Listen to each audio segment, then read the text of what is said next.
여러분 안녕하세요. 오늘도 건강 이야기로 찾아왔습니다. 요즘 마트나 편의점 가보시면 제로라고 쓰여있는 음료 많이 보셨죠? 제로콜라, 제로사이다 칼로리 0이라니까 마음 놓고 드셨던 분들도 계실 겁니다.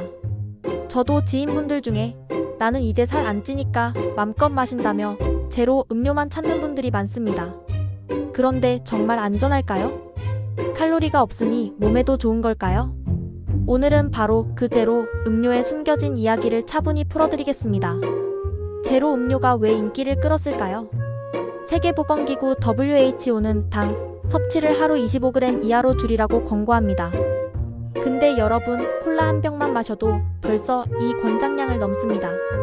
예전에 저도 회식 자리에서 콜라를 한두 잔 마시면 이 정도는 괜찮겠지 싶었는데요. 사실은 그렇지 않았던 겁니다. 그래서 나온 게 바로 제로 음료입니다. 칼로리 걱정은 줄이고 단맛은 그대로 즐길 수 있다는 이유로 폭발적인 인기를 끌었죠. 수치로 보면 더 놀랍습니다. 2018년 제로 음료 시장은 약 1,600억 원 정도였는데 2023년에는 1조 2천억 원을 넘어섰습니다. 5년 만에 7에서 8배가 커진 거예요. 이제는 전체 탄산음료의 30%가 제로 제품일 정도입니다. 여기서 질문 하나 드릴게요. 여러분도 제로 음료 드시나요? 혹은 자녀나 손주들이 제로라서 괜찮다며 많이 마시지 않나요? 이렇게 우리 생활 속에 깊이 들어온 제로 음료. 그런데 문제는 그 속에 들어있는 인공 감미료입니다. 인공 감미료의 정체를 아시나요? 제로 음료에는 설탕 대신 인공 감미료가 들어갑니다. 대표적으로 아스파탐, 사카린, 수크랄로스, 아세설팜칼륨, 스테비아 같은 성분이지요. 이 성분들은 설탕보다 무려 200배에서 600배나 강한 단맛을 냅니다.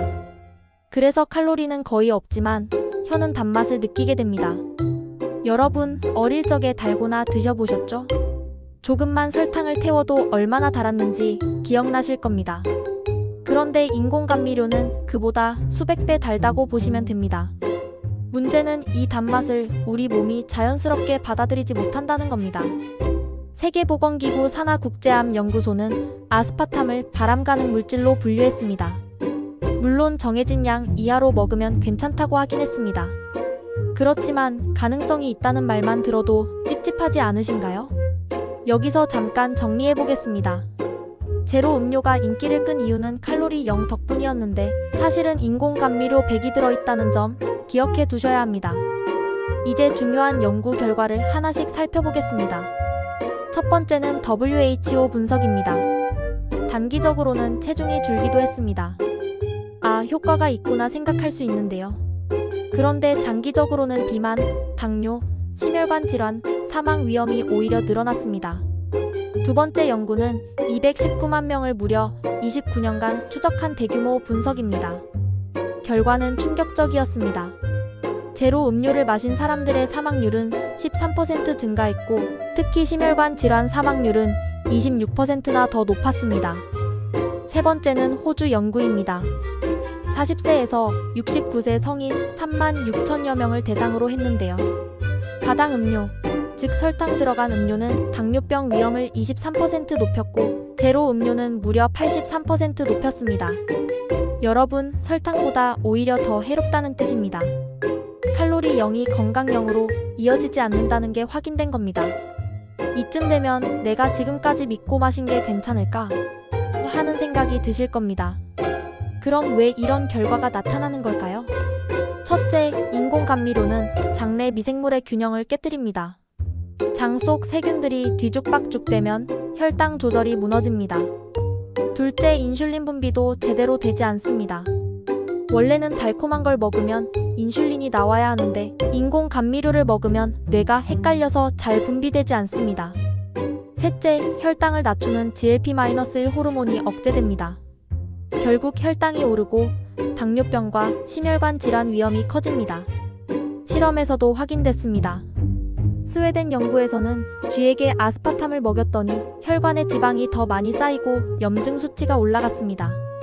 미국 연구에서는 수크랄로스가 면역세포 기능을 떨어뜨려 암치료 효과를 방해한다는 결과도 있었습니다.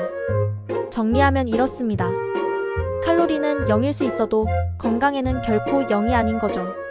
그렇다면 대안은 무엇일까요? 그럼 이제 뭘 마셔야 할까요? WHO는 첨가당이나 감미료가 없는 음료를 권장합니다.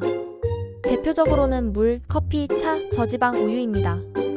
연구 결과를 보겠습니다.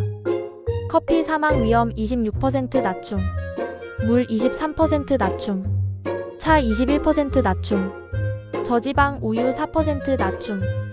여기서 중요한 건 습관입니다. 달달한 음료 대신 물을 자주 마시는 습관, 차를 천천히 우려서 마시는 습관이 건강을 지켜줍니다. 특히 시니어분들은 하루 1.5에서 2리터 정도 물을 조금씩 나눠 드시는 게 좋습니다. 한 번에 벌컥 마시는 것보다 자주 드시는 게 혈액순환과 장 건강에도 좋습니다. 오늘은 제로 음료의 달콤한 함정에 대해 말씀드렸습니다. 칼로리는 줄었지만 건강 위험은 줄지 않았습니다. 오히려 비만, 당뇨, 심혈관 질환 위험을 높일 수 있습니다. 여러분의 건강은 작은 선택에서 시작됩니다. 오늘은 물 한 잔 더 마셔야겠다. 오늘은 달지 않은 차를 마셔야겠다. 이런 작은 결심이 쌓여 큰 변화를 만듭니다. 여러분은 평소 어떤 음료를 즐겨 드시나요? 댓글로 나눠주시면 다른 분들께도 큰 도움이 될 겁니다. 오늘도 건강하고 행복한 하루 보내시길 바랍니다. 감사합니다.